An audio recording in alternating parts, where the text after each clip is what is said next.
Hello everyone, कैसे हैं आप सब लोग। उम्मीद है इससे पहले वाला जो वीडियो है ऑर्गेनिक कंपाउंड्स का वो आपको पसंद आया होगा। उसी सीरीज में आज हम हाइड्रोकार्बन की सीरीज़ लाए हैं। ठीक है, हाइड्रोकार्बन के हम क्वेश्चंस करने वाले हैं और ये सारे क्वेश्चन एनसीईआरटी एग्जामिनर के हैं और इनमें से क्वेश्चन आपको देखने को मिलेंगे। ओके, अब देखने को मिलेंगे इसका मतलब नहीं है एज इट इज़ क्वेश्चन देखने को मिले, उसी कॉन्सेप्ट से देखने को मिलेगा और हो सकता है आपके पास में कोई भी रिएक्टेंट चेंज कर दे। ओके, और अगर आपको ये वीडियोस पसंद आ रहे हैं तो प्लीज़ सपोर्ट कीजिए और like share and subscribe. Start करते हैं। Arranging the following decreasing order of the boiling point. अपने पास में कौन है? एन ब्यूटेन है, n methyl butane, sorry 2 methyl butane है, एन पेंटेन है और 2,2 डाई मिथाइल प्रोपेन है। अगर मैं इसकी बात करती हूँ तो सबसे पहले ब्यूटेन का बनाते हैं अपन। ये अपने पास में ब्यूटेन आ गया। अब फिर अपन बनाते हैं 2 मिथाइल ब्यूटेन। 2 मिथाइल ब्यूटेन का मतलब क्या हो जाएगा अपने पास में? This one. फिर मैं बनाती हूँ एन पेंटेन, ये हो जाएगा अपने पास में एन पेंटेन। ये कौन है हमारे पास में? ए, ये है बी, ये है सी और ये है हमारे पास में डी। डी वाला क्या है? 2,2 डाई मिथाइल प्रोपेन। देखिए हम एक कॉन्सेप्ट पढ़ते हैं कि अगर आपके पास में कोई भी स्पीशीज़ है, जैसे अगर मैं एन ब्यूटेन से एन पेंटेन पे जाती हूँ, ठीक है, तो हमारे पास में जो बॉइलिंग पॉइंट है वो बॉइलिंग पॉइंट क्या होंगे? बढ़ेंगे। बट एक कॉन्सेप्ट और है कि अगर आप एन पेंटेन बना रहे हो और एन पेंटेन के ही अगर आप आइसोमर्स बना रहे हो, अगर उसमें ब्रांचिंग हो रही है, ब्रांचिंग है ना, अगर ब्रांचिंग बढ़ती है तो आपके पास में जो बॉइलिंग पॉइंट है वो क्या हो जाएंगे? डिक्रीज हो जाएंगे। ठीक है, अब देखिए इसमें कितने कार्बन है आपके पास में? सी वाले में मैंने एक कार्बन और बनाना था। कितने कार्बन है? 4। बाकी सब में 5-5 कार्बन है। बाकी सब में कितने कार्बन है? 5-5 कार्बन है। तो देखो कार्बन के कंपैरिजन में ब्यूटेन है ये वाला पार्ट और ये वाला पार्ट कौन है अपने पास में? पेंटेन। बाकी सब में 5 है, तो मतलब ए वाला ऑप्शन सबसे लास्ट में रहेगा, क्योंकि यहाँ पर कार्बन कितने हैं? 4 है और बाकी सब में कार्बन कितने रहेंगे? 5 रहेंगे। तो सबसे लास्ट में कौन रहेगा? ए, है ना। तो ये वाला ऑप्शन गलत। अब मैंने क्या कहा कि अगर आपके पास में ब्रांचेस बढ़ती है तो बॉइलिंग पॉइंट क्या होता है? डिक्रीज। तो सबसे ज़्यादा बॉइलिंग पॉइंट किसका होना चाहिए आपके पास में? एन पेंटेन का। उसके बाद में किसका होना चाहिए? इसमें कितनी ब्रांच है? केवल और केवल एक। ये कौन सा आ जाएगा अपने पास में? ये आ जाएगा अपने पास में 2 मिथाइल ब्यूटेन वाला बी वाला पोर्शन। और ये लास्ट में सेकंड नंबर पे कौन आ जाएगा? सेकंड लास्ट में ये आ जाएगा अपने 2,2 डाई मिथाइल प्रोपेन। तो हमारे पास में सबसे ज़्यादा होना चाहिए सी और सबसे लास्ट में जाना चाहिए ए। तो सबसे पहले कौन है? सी, सबसे लास्ट में कौन है हमारे पास में? A. Option number 4 is the correct answer. Okay, आप सॉल्व करके जरूर देखिएगा, कॉपी पेन लेकर के जरूर बैठिएगा। Next question. ये सब मैं थोड़ा मटेरियल लिख के लाती हूँ जिससे मेरे को लिखने में टाइम भी ना लगे और थोड़ी हैंड राइटिंग खराब हो जाती है मेरी जब मैं लिखती हूँ उस पर। Arrange the halogens F2, Cl2, Br2, I2 in order of their increasing reactivity with alkenes. तो देखिए अगर हम बात करते हैं तो F2 भैया है हमारे पास में, जो F2 है वो भैया इतना फास्ट रिएक्टिव करता है कि एक्सोथर्मिक रिएक्शन होती है। एक्सोथर्मिक मतलब ऊष्माक्षेपीय अभिक्रिया होती है और बहुत फास्ट होती है। मतलब आप जैसे आप रिएक्शन कराओगे तो भैया मतलब हीट निकलेगी उसमें से और इतना हीट निकलता है कि एक्सप्लोजिव नेचर हो जाता है। एक्सोथर्मिक रिएक्शन हो गई। Cl2 रिएक्शन करता है पर कब कैसे करता है? या तो आप उसको हीट दोगे या फिर उसमें आप लाइट डालोगे। Br2 भी रिएक्शन करता है पर कंपेयर टू Cl2 क्या करेगा? स्लो रिएक्शन करेगा। फिर अगर हम I2 की बात करते हैं तो I2 में I का जो साइज़ है वो बड़ा होने के कारण मान लो Ri बन भी जाता है तो Ri का बॉन्ड क्या है बेटा जी? वीक पड़ता है। तो ये रिएक्शन है ना, जैसे फॉर एग्जांपल यहाँ पर अगर मैं बात करती हूँ कि अगर मैं किसी भी रिएक्शन करा रही हूँ एल्केन के साथ में R, मान लो RH है, इसका रिएक्शन करा रही हूँ I2 के साथ में, तो जैसे ही रिएक्शन होता है तो हमारे पास में क्या हो जाएगा? हमारे पास में ये Ri बन जाएगा प्लस HI बन जाएगा। तो रिएक्शन ये हो तो गई है ना, पर ये इसके जो वापस रिवर्स में जाने के चांसेस भी हैं। तो सबसे लो कैटेगरी में जो रिएक्शन करता है वो कौन करता है अपने पास में? I2। और सबसे फास्ट रिएक्शन कौन करता है? F2। ठीक है, तो सबसे फास्ट है F2, फिर Cl2, फिर Br2, फिर I2। तो इसका ऑप्शन नंबर फर्स्ट इसका करेक्ट आंसर हो जाएगा। ओके, नेक्स्ट क्वेश्चन आ जाइए। नेक्स्ट क्वेश्चन हमारे पास में the increasing order of the reduction of alkyl halides with zinc and dilute HCl। Reduction कर रहे हैं अपन किसका? एल्किल हैलाइड्स का। एल्किल हैलाइड का मतलब क्या होता है? RX। किसके साथ में कर रहे हैं, जिंक और डाइल्यूट HCl के साथ में। हम जिंक और तनु HCl के साथ में एल्किल हैलाइड RX का क्या कर रहे हैं, डिटेक्शन कर रहे हैं। रिएक्शन कुछ इस तरीके से है, मैं लिख करके बता देती हूँ आपको।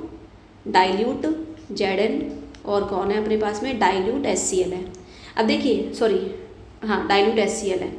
अब देखो अप चेन के बेसिस पर अपन बात करते हैं, एल्किल हैलाइड है तो सबसे फास्ट रिएक्शन कौन करेगा इसके साथ में, तो सबसे फास्ट रिएक्शन वो करेगा जिसका बॉन्ड लेंथ ज़्यादा है। अब हमको पता है आई है, आई का आकार बड़ा होने के कारण, आई का साइज़ बड़ा होने के कारण जो इसका बॉन्ड लेंथ है वो ज़्यादा जाता है। बॉन्ड लेंथ ज़्यादा जाएगा तो टूटेगा भी इजीली। तो सबसे फास्ट रिएक्शन कौन करेगा अपने पास में, RI, ये फर्स्ट नंबर पे। फिर दूसरे नंबर पर रिएक्शन कौन करेगा, RBr। फिर कौन रिएक्शन करेगा अपने पास में, RCl। तो आपको दिखाई दे रहा होगा इसका जवाब। तो option number second is the correct answer. तो इसका जवाब क्या हो जाएगा हमारे पास में, ऑप्शन नंबर सेकंड। अब आते हैं अपन फोर्थ क्वेश्चन पर। उम्मीद है आपको ये थोड़ा समझ में आ गया होगा कि भाई हमको नॉमेनक्लेचर करना है। मैं देखो इसकी वैलेंसी कंप्लीट नहीं कर रही हूँ पर आपके सामने स्ट्रक्चर ला रही हूँ, है ना। ये अपने पास में इधर एक C है और इधर ये C है और इधर 2 कार्बन लगे हुए हैं, ठीक है। ये मैंने इतना स्ट्रक्चर बना दिया अभी तक। फिर ये कार्बन, ये भी हो गया, ये भी हो गया। एक कार्बन आया, यहाँ पर C, यहाँ पर C, यहाँ पर C और यहाँ पर C लग गया। अब मैं नंबरिंग कर रही हूँ इसकी। नंबरिंग करूँगी तो देखो नंबरिंग हम वहाँ से करेंगे जहाँ से अपन को लॉन्गेस्ट चेन मिले। Longest chain 1 2 3 4 5 6 7 8, 1 2 3 4 5 6 7 8। चलो दोनों तरफ से ही मेरे पास में क्या आ रही है भैया, यहाँ पर मेरे पास में लॉन्ग चेन आ रही है, 8 कार्बन की लॉन्ग चेन आ रही है। ऐसे भी 8 कार्बन की आ रही है और ऐसे भी 8 कार्बन की आ रही है। तो मैं अब वो वाली लॉन्ग चेन क्या करूँगी, मैं वो वाली लॉन्ग चेन को हाईलाइट करूँगी जिसमें अपने पास में जो ब्रांचेस हैं वो ज़्यादा मिले। यहाँ पर ब्रांचेस, एक ब्रांच ये हो गई, एक ब्रांच ये हो गई, एक ब्रांच ये हो गई, है ना। तो हमारे पास में 3 ब्रांच आ गई है। अगर मैं इसका नोमेनक्लेचर करती हूँ तो देखो एक नंबर। अब नंबरिंग किधर से करूँगी, जिधर से ब्रांचिंग को लोएस्ट नंबरिंग मिले। तो 1 2 3 4 5 6 7 और 8, ठीक है। तो अब मैं नंबरिंग कर रही हूँ। अब इसका नाम क्या हो जाएगा, इथाइल। इथाइल का E, इसका नाम भी क्या हो जाएगा, इथाइल। इथाइल का E। तो कितने नंबर पे आ गया, 3,6 डाई इथाइल, 3,6 डाई इथाइल। और आगे क्या आ जाएगा, 2 मिथाइल। 8 कार्बन के लिए क्या हो जाएगा हमारे पास में, ऑक्टेन, ठीक है। तो अपने पास में option number first is the correct answer. उम्मीद आपसे ये हो गया होगा। जब भी आपको क्वेश्चन है ना, आप खुद भी करा कीजिए, जैसे उसको वीडियो को पोस्ट कर दिया करें, फिर आप क्वेश्चन खुद भी अटेम्प्ट करें। आगे हम बढ़ते हैं। नेक्स्ट क्वेश्चन है, the addition of HBr to 1 butene gives a mixture of product ABC। मतलब अगर मैं HBr का रिएक्शन करा रही हूँ, किसके साथ में करा रही हूँ मैं, 1 ब्यूटीन के साथ में। 1 ब्यूटीन का मतलब क्या हो जाएगा हमारे पास में, डबल बॉन्ड, 1 ब्यूटीन हो गया। अब मैं इसका रिएक्शन करा रही हूँ तो भैया मेरे पास में 3 प्रोडक्ट बन रहे हैं। कौन कौन से प्रोडक्ट बन रहे हैं, A बन रहा है, B बन रहा है और C बन रहा है। अभी ऐसे बोल रहा है कि इनमें से कौन सा प्रोडक्ट ज़्यादा बनेगा और कौन सा प्रोडक्ट कम बनेगा। तो देखो इस बात का ध्यान रखना, जब भी आप ना HBr का रिएक्शन करा रहे हो, किसके साथ में करा रहे हो, 1 ब्यूटीन के साथ में, carbon carbon carbon carbon double bond, ठीक है। मैं बाकी वैलेंसीज कंप्लीट नहीं कर रही हूँ। अब ना जब भी अटैक होगा तो देखो इधर की तरफ से इलेक्ट्रॉन इधर जा रहे हैं तो बॉन्डिंग के इलेक्ट्रॉन इधर की तरफ शिफ्ट होंगे। तो हमारे पास में क्या हो जाएगा, कार्बन कार्बन कार्बन कार्बन और ये नेगेटिव और यहाँ पर पॉजिटिव, ऐसा मैं मान के चल रही हूँ। तो HBr में से कौन आएगा, H अटैक करेगा पहले। H अटैक करते ही हमारे पास में क्या बन जाएगा, कार्बन कार्बन कार्बन कार्बन और अपने पास में कौन बन जाएगा हमारे पास में, यहाँ पर लग जाएगा हाइड्रोजन। अब यहाँ पर कौन रह गया, माइनस। जैसे ये माइनस रहेगा तो भैया हमारे पास में माइनस को मैं हटाऊंगी और यहाँ पे क्या लगा दूंगी, सॉरी यहाँ पर क्या रहेगा, प्लस। और जैसे ये प्लस को हटाऊंगी तो क्या लगा दूंगी, Br लगा दूंगी। अब देखो हमारे पास में एक कार्बन, दूसरा कार्बन, तीसरा कार्बन और चौथा कार्बन, 1 कार्बन, 2 कार्बन, 3 कार्बन और 4 कार्बन, केवल और केवल इसका 3D डायमेंशन चेंज दे रखा है। तो हमारे पास में ऐसा कार्बोकैटायन स्टेबल बनेगा जो ज़्यादा ब्रांचेस वाला हो। ज़्यादा ब्रांचेस वाला तो यही तो है। अगर मैं इसमें देखूँ तो यहाँ पर ये पॉजिटिव और ये नेगेटिव है ना। तो ज़्यादा इसमें तो कितनी ब्रांच हुई, केवल और केवल 1, जबकि यहाँ पर कितनी ब्रांच आ रही है, 2। तो यहाँ पर हमारे पास में A और B मेजर बनेंगे और C क्या बनेगा, माइनर प्रोडक्ट बनेगा, है ना। वैसे इसका ना एक हम ना RS कॉन्फ़िगरेशन के हिसाब से भी देखते हैं, पर आपके सिलेबस में वो है नहीं तो हम नहीं जाएंगे वहाँ तक। तो A और B क्या बनेगा अपने पास में, मैक्सिमम बनेगा, क्योंकि यहाँ कार्बोकैटायन जो बन रहा है वो 2 डिग्री कार्बोकैटायन बन रहा है। ठीक है। और बाकी इसमें 1 डिग्री कार्बोकैटायन बन रहा है तो ये क्या बनेगा, माइनर बनेगा। ये क्या बनेगा, माइनर बनेगा। आगे बढ़ते हैं नेक्स्ट क्वेश्चन की ओर। बहुत अच्छा क्वेश्चन है और बहुत इजी क्वेश्चन है। ऐसे क्वेश्चन है ना, ऐसे लगता है कि होंगे कि नहीं होंगे, पर जब भी आप ऐसे क्वेश्चन को देखते हो ना तो थोड़ा सा हल्का सा दिमाग लगाते ही आराम से हो जाएंगे। सबसे पहले जीआई की बात कर रहा है, ज्योमेट्रिकल आइसोमेरिज्म की बात कर रहा है ना। ज्योमेट्रिकल आइसोमेरिज्म में सबसे इंपॉर्टेंट चीज़ क्या है, हमारे पास में डबल बॉन्ड वाला कार्बन होना चाहिए। अगर यहाँ पर भी आपके पास में अलग अलग ग्रुप लगे हुए हैं, है ना, तो ये जीआई शो करेगा। अगर मैं इसको ऐसे कर दूँ ABCD तो भी ये जीआई शो करेगा। यहाँ पर अगर मैं ऐसे कर देती हूँ, यहाँ पर A कर दिया, यहाँ पर मैंने B और C कर दिया, यहाँ पर सेम ग्रुप आ गए तो ये अब जीआई शो नहीं करेगा। अब आप देखो यहाँ पर अलग है, ये दोनों अलग है, ये दोनों भी अलग है, ये दोनों अलग है, ये दोनों भी अलग है, ये दोनों अलग है, ये दोनों भी अलग है। पर यहाँ पर अगर आप देख रहे हो तो देखो यहाँ पर एक लोचा हुआ CH3 एक कार्बन पर सेम आ गया हमारे पास में, ये वाला यहाँ पर। तो कौन सा जीआई शो नहीं करेगा, option number 4 is the correct answer. आगे बढ़ते हैं नेक्स्ट क्वेश्चन की ओर। देखिए अब देख रहे क्वेश्चन क्या बोल रहा है, निम्नलिखित हाइड्रोजन हैलाइड्स का मतलब क्या होता है, HX को प्रोपीन के प्रति उनकी घटती हुई अभिक्रियाशीलता के अनुसार क्रमबद्ध कीजिए। Arrange the following hydrogen halides in order of their decreasing reactivity with propene. देखिए प्रोपीन का मतलब क्या होता है, मैं पूरी वैलेंसीज कंप्लीट नहीं कर रही हूँ, ध्यान रखना, और इसकी रिएक्शन करानी है मेरे को HX के साथ में। ध्यान रखना HI सबसे फास्ट रिएक्शन करेगा, HI सबसे फास्ट रिएक्शन करेगा। फिर उसके बाद में कौन रिएक्शन करेगा, उसके बाद में HBr करेगा, उसके बाद में कौन करेगा, हमारे पास में HCl करेगा। तो जब हम इसका आंसर देखते हैं, उससे पहले भी मैंने इसकी चीज़ें बता चुकी हूँ कि HI आराम से जा करके इसका बॉन्डिंग तोड़ करके आराम से रिएक्शन करके और रिएक्टिविटी दे सकता है। तो हमारे पास में option number 3 is the correct answer. Next question बहुत शानदार क्वेश्चन है, ध्यान से देखना। Arrange the following carb A9 का मतलब होता है C- in order of their decreasing stability. जब भी C+ या C- आप देखते हो तो आप क्या करोगे भैया, आप इनके क्या चेक कर लो कि इनके आसपास कौन से ग्रुप जुड़े हुए हैं। ऐसे ग्रुप जो इनका दुख कम करे तो स्टेबिलिटी क्या हो जाएगी, बढ़ जाएगी। ऐसे ग्रुप जो इनका दुख कम करे तो स्टेबिलिटी क्या हो जाएगी भाई लोगों, बढ़ जाएगी, है ना। अब मेरे को ये देखना है कि इनमें से कौन कौन सा इनका दुख कम कर रहा है। देखो सबसे पहले तो है ना Sp की विद्युत ऋणात्मकता ज़्यादा होती है, फिर Sp2 की होती है, फिर Sp3 की होती है। ये मैंने जस्ट कल वाली वीडियो में ही बताया था। इलेक्ट्रोनेगेटिव, ध्यान रखना जो जितना इलेक्ट्रोनेगेटिव होगा उसके ऊपर माइनस रहने की टेंडेंसी बढ़ती जाएगी, सही बात है। इस वाले पे आती हूँ मैं, इस वाले का क्या है Sp3 है मामला। इस वाले पे आती हूँ, इसका क्या है Sp है मामला। इस वाले का क्या है Sp है मामला। तो आपको ये तो पता है कि मैडम Sp जो है वो इलेक्ट्रोनेगेटिविटी ज़्यादा शो करता है कंपेयर टू Sp3। तो सबसे कम स्टेबिलिटी किसकी हो जाएगी, C वाले की। तो 2 ऑप्शन तो अपने पास में ऐसे ही कट हो गए, ठीक है। तो सबसे कम स्टेबिलिटी C की जाएगी। अब आते हैं अपन बाकी 2 ऑप्शन पे। देखो ऑलरेडी इसके पास में इलेक्ट्रॉन है, ये इलेक्ट्रॉन और आ रहा है, तो अगर देखो दुख में और दुख दे रहा है, इसको दुख में और दुख दे रहा है, तो मतलब इसकी स्टेबिलिटी क्या हो जाएगी, कम। जबकि यहाँ पर ऐसा कोई ग्रुप नहीं है कि जो भैया इसको इलेक्ट्रॉन दे, ये इलेक्ट्रॉन नहीं देगा। तो सबसे ज़्यादा स्टेबिलिटी हो जाएगी B की, फिर हो जाएगी A की, फिर हो जाएगी C की। तो option number B is the correct answer. Okay student, आगे बढ़ते हैं।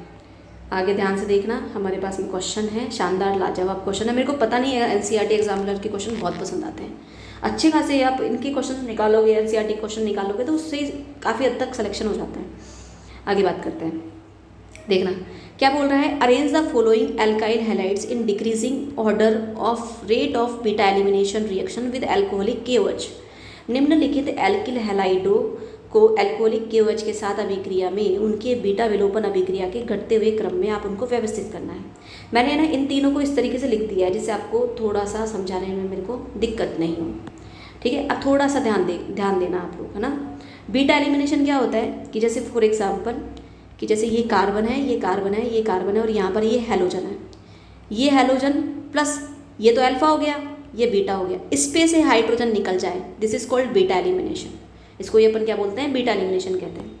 अब देखो जैसे ये निकलेंगे तो हमारे पास में क्या हो जाएगा, हमारे पास में यहाँ पर क्रिएट हो जाएगा डबल बॉन्ड।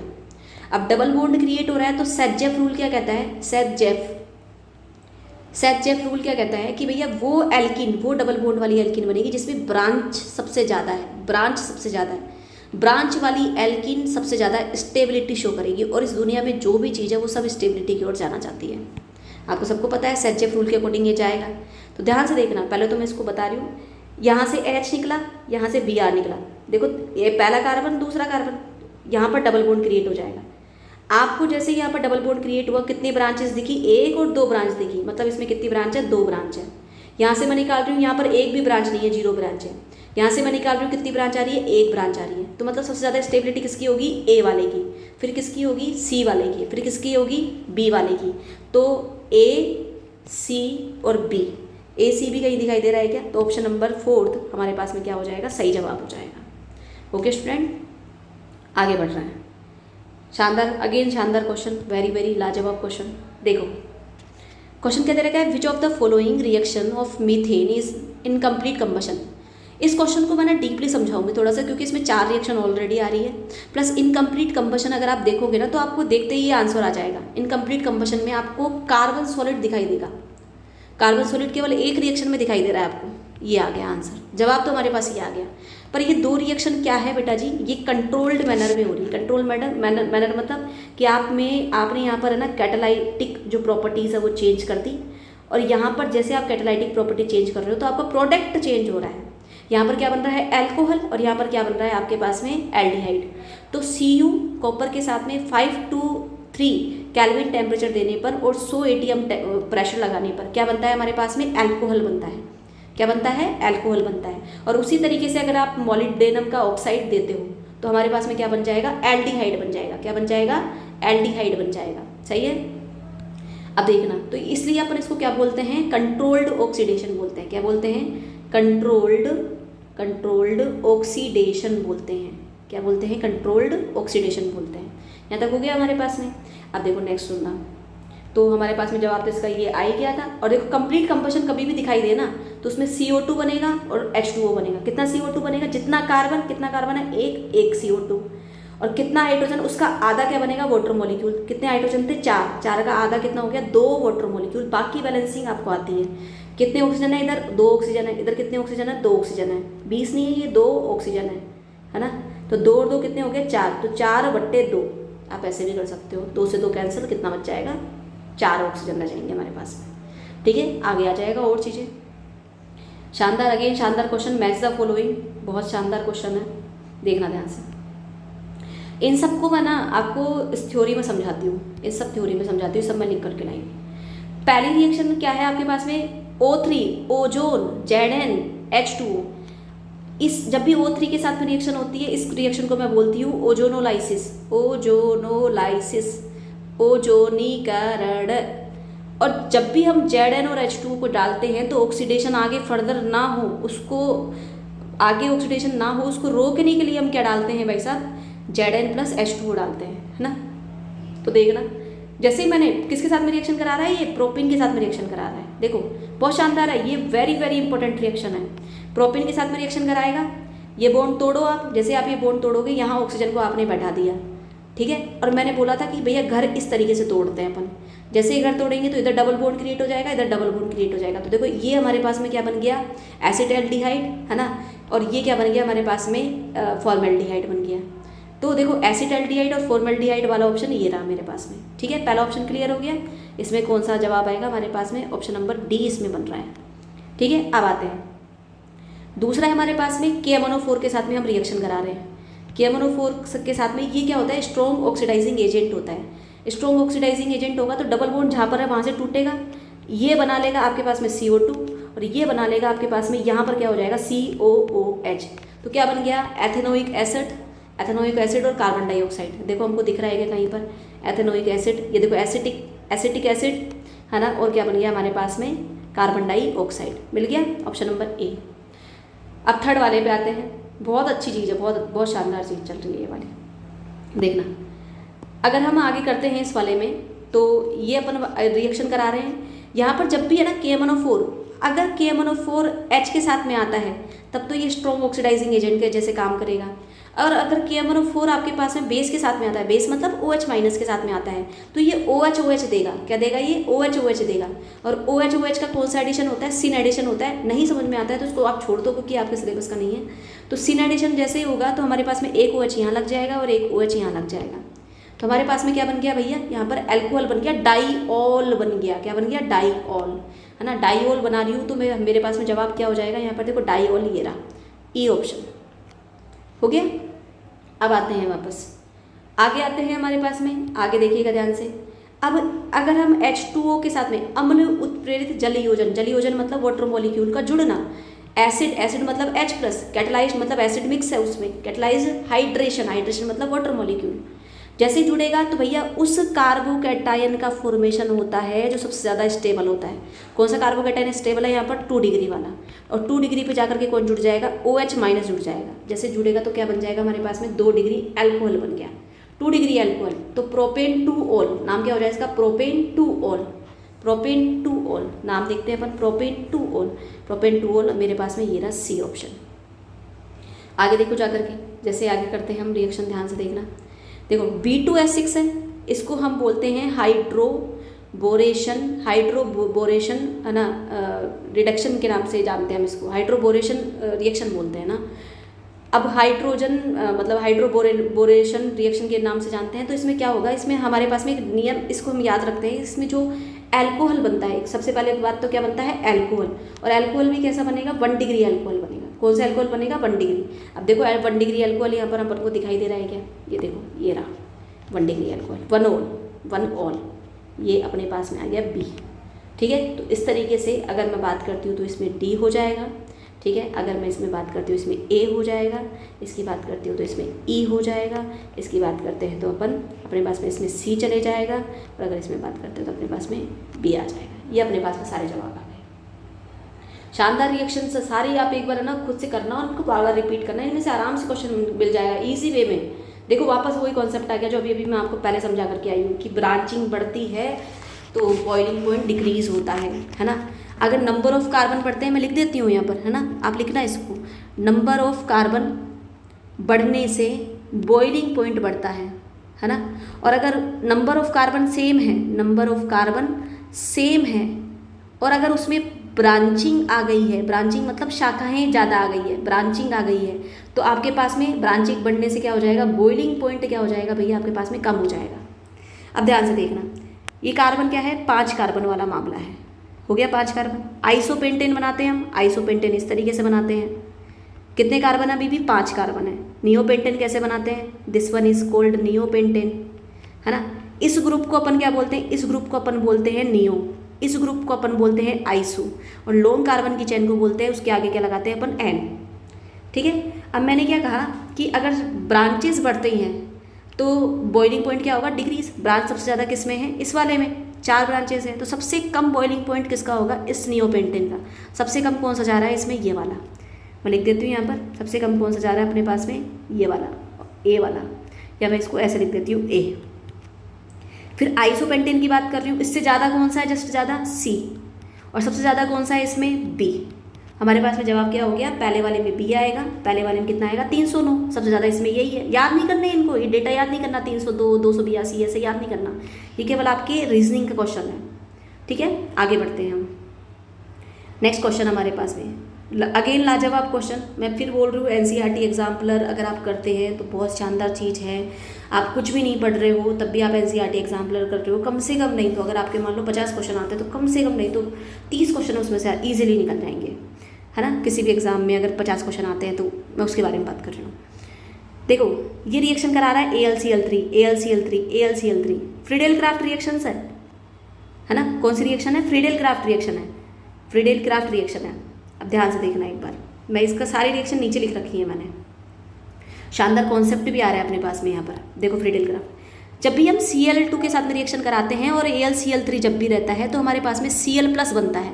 Cl+ बनेगा तो यहाँ पर जाकर के लग रहा है ये, तो क्या बन गया? पहले वाले में हमारे पास में क्लोरोबेंजीन बन गया, पहले वाले में क्लोरोबेंजीन दिखाई दे रहा है, D ऑप्शन सही है।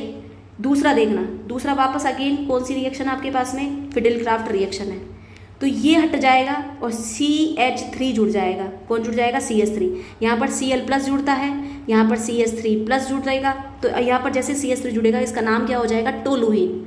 क्या नाम हो जाएगा? टोलुइन, टकला टोलुइन, है ना। तो टकला टोलुइन को अपन देखते हैं कहाँ पर है टकला टोलुइन, दिस वन। यहाँ पर कौन आ जाएगा? C आ जाएगा। आगे देखो, ये भी वापस अपने पास में फ्रीडेल क्राफ्ट रिएक्शन है, फ्रीडेल क्राफ्ट रिएक्शन है, तो ये हट जाएगा और ये अपने पास में पॉजिटिव वाला स्पीशीज बन जाएगा और ये इस पे जुड़ जाएगा। तो इसको अपन क्या बोलेंगे? मिथाइल फिनाइल, मिथाइल फिनाइल, और रजिया गुंडों में फंस गई कीटोन, है ना। क्या हो जाएगा? कीटोन, मिथाइल फिनाइल और कीटोन। तो नाम क्या हो जाएगा इसका? मिथाइल फिनाइल और कीटोन। कहाँ पर है? This one, B option. आ जाओ, very very very very important, शानदार। KMnO4 के साथ में जब भी आप क्या देते हो बेटा जी? OH- देते हो। अब बोलोगे मैडम हम अभी अभी पढ़ करके आए। मैंने कहा हाँ, अपन पढ़ करके आए हैं और वहाँ पर अपन COOH भी बना रहे थे। तो ध्यान रखना, अगर आपके पास में carbon, benzylic carbon, benzylic carbon का मतलब क्या है? कार्बन के जस्ट बाहर जो कार्बन है, अगर उसमें एक भी हाइड्रोजन प्रेजेंट है तो वो पूरा ये जो ग्रुप है वो क्या बना लेगा? COOH बना लेगा। अब ये मैटर नहीं करता कितनी लंबी कार्बन की चेन है, उस पर हाइड्रोजन होना कंपलसरी है। कितना हाइड्रोजन? मिनिमम एक हाइड्रोजन होना कंपलसरी है। तो जैसे कितनी भी लंबी कार्बन की चेन हो, वो सारा के सारा ऑक्सीडाइज होकर के क्या बना लेगा? COOH। और जब भी बेंजीन के ऊपर क्या लग जाए अपने पास में COOH, this is called benzoic acid, this is called benzoic acid, benzoic acid, this one, A option. Okay, शानदार चीज। अब अपन आ रहे हैं लास्ट क्वेश्चन पर हमारे। हाँ, लास्ट क्वेश्चन है ये हमारा, फिर कंप्लीट हो गया हमारे पास में। देखना ध्यान से, इसके बीच वाले क्वेश्चन आपके थोड़े थ्योरेटिकल क्वेश्चन हैं और कुछ वो भी है, असर्शन और रीजन्स के क्वेश्चंस भी थे, वो मैंने नहीं लिए। और मल्टीपल चॉइस क्वेश्चन थे। मल्टीपल चॉइस में मतलब एक से ज़्यादा ऑप्शंस आ रहे थे उसमें, है ना, वो भी मैंने नहीं लिए। जो मेन थे वो मैंने नहीं लिए। ठीक है, अगर अपन को टाइम मिला तो उसको भी अपन उठाएंगे, पर पहले अपन ये मोटे मोटे वाले क्वेश्चन कर लेते हैं। देखो, सबसे पहले यहाँ पर क्या हो रहा है? देखो, अभी अभी मैं बता करके आई हूँ आपको, H2O के साथ में एसिड कैटलाइज्ड हाइड्रेशन हो रहा है, हाइड्रेशन। तो ये क्या हो जाएगा अपने पास में? हाइड्रेशन। ये क्या हो जाएगा अपने पास में? हाइड्रेशन। ये मेरे पास ये है हाइड्रेशन, हो गया। यहाँ पर PDH2, PD के साथ में देखो H2 जुड़ रहा है और हाइड्रोजन का जुड़ना हाइड्रोजनेशन, हाइड्रोजन का जुड़ना हाइड्रोजनेशन, हाइड्रोजन का जुड़ना हाइड्रोजनेशन। नेक्स्ट है मेरे पास में इसमें Cl2 है। अब देखो Cl2 मतलब हैलोजन, और हैलोजन का जुड़ना क्या हो जाएगा? Halogenation, halogenation. Cu2 के साथ में देखो, Cu2 के बहुत हीट कर रखी है अपने, इसको रेड हॉट कर रखा है एकदम। तब अपन इसके 3 मॉलिक्यूल लेकर के एक मॉलिक्यूल बना रहे हैं। तो देखो इस तरीके से मॉलिक्यूल बन करके ये क्या बना लेगा अपने पास में? Carbon, CH CH CH CH CH और CH, डबल बॉन्ड, सॉरी एक मिनट, ये इधर आया मतलब यहाँ पर डबल बॉन्ड, यहाँ पर सिंगल बॉन्ड, है ना। यहाँ पर डबल बॉन्ड, यहाँ पर सिंगल बॉन्ड, यहाँ पर डबल बॉन्ड और यहाँ पर क्या हो जाएगा? Single bond. क्या बन गया अपने पास में? ये बेंजीन बन गया। क्या बन गया? बेंजीन। और जब भी मल्टीपल मॉलिक्यूल्स मिल करके और एक मॉलिक्यूल बनाते हैं, एक से ज़्यादा मॉलिक्यूल मिल करके और एक मॉलिक्यूल बनाते हैं, दिस इज कॉल्ड पॉलीमराइजेशन। उसको अपन क्या बोलते हैं? पॉलीमराइजेशन कहते हैं। ठीक है, ये देखो, ये अपने पास जवाब हो गया, है ना। तो हमने इसके लिए अपन ने क्या करा? इसके लिए अपन ने करा जलयोजन, इसके लिए अपन ने क्या करा? इसके लिए अपन ने करा हाइड्रोजनन, इसके लिए अपन ने क्या करा? हैलोजनन, और इसके लिए अपन ने क्या करा? बहुलकन। तो इसी के साथ में हमारे क्वेश्चन खत्म होते हैं। स्टूडेंट्स प्लीज़ अगर आपको ये पसंद आ रहा है तो लाइक शेयर एंड सब्सक्राइब, और जितना अगर आप लाइक शेयर सब्सक्राइब करोगे तो मेरे को भी मोटिवेशन मिलेगा कि मैं आगे चल करके ऐसे कंटेंट और बनाऊँ। Thank you so much. जय हिंद, जय भारत।